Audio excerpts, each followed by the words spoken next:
Bleeding edge subscribers, we got a big week this week because few stocks have played a more pivotal role in the tech stock rally than, of course, Nvidia.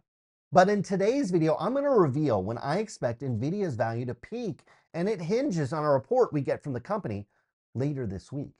Look, in just the past year alone, Nvidia shares have soared over 200%.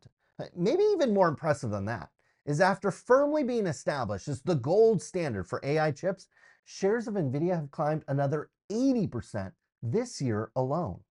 Later this week, Nvidia will report its earnings, offering really a crucial update on investor appetite for driving AI stocks like Nvidia up even higher. But if you know where to look, all signs point to Nvidia's only problem being its ability to keep up with demand. Earlier this month, SK Hynix announced that high bandwidth memory, or HBM chips, were almost sold out through 2025.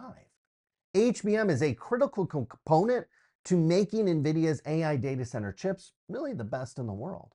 The fact that supplies of these critical components is sold out through next year means Nvidia is still facing an unprecedented demand for its AI data center GPUs. But look, it's not just components of Nvidia's best-selling chips providing clues on how demand is going to come in. Even utility companies are starting to feel the impact of Nvidia's rapid growth. Constellation Energy CEO Joseph Dominguez said the company is experiencing booming demand for artificial intelligence technologies and other digital infrastructure projects. Traditional utility companies were accustomed to steady, even slow, incremental growth.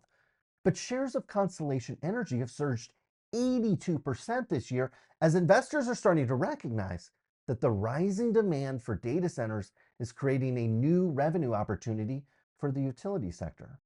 Next, we look at the price of copper. While there are many contributing factors to the price of copper, including maybe increasing demand from China and increased military activities, copper prices have reached a 2-year high this month. This comes as demand for copper wires from utility companies, which we just discussed, is coming in higher than expected. Then there's CoreWeave, a startup backed by Nvidia that offers cloud computing services and is seen as a competitive threat to larger providers like Google, Microsoft, and Amazon. Last year, the company raised $2.3 billion using Nvidia's GPUs as collateral for the loan. It's unheard of.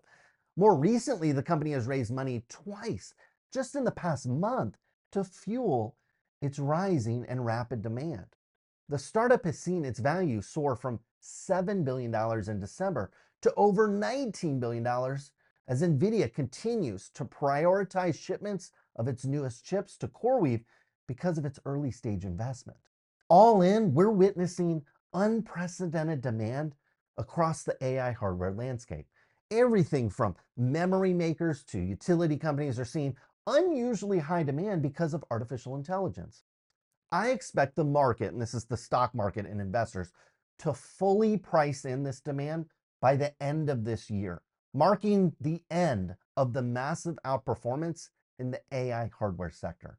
But look, that doesn't mean that the AI investment cycle is over, and far from it. AI hardware and infrastructure stocks will still generate significant revenue, but I expect profit margins to come under fire by early next year as a combination of new competition, but more importantly, increased amounts of supply will limit their ability to raise and increase prices. But it'll be at this stage we see the rapid expansion of the software phase of AI taking shape. Remember, it's going to go hardware, software, and then everywhere. Currently, tech giants like Google and Microsoft are dominating the headlines on the software side.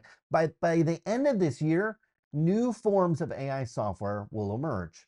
All this requires robust hardware build out, and when Nvidia reports earnings later this week, it'll be clear that demand is still far outpacing Nvidia's ability to keep up, at least at this point.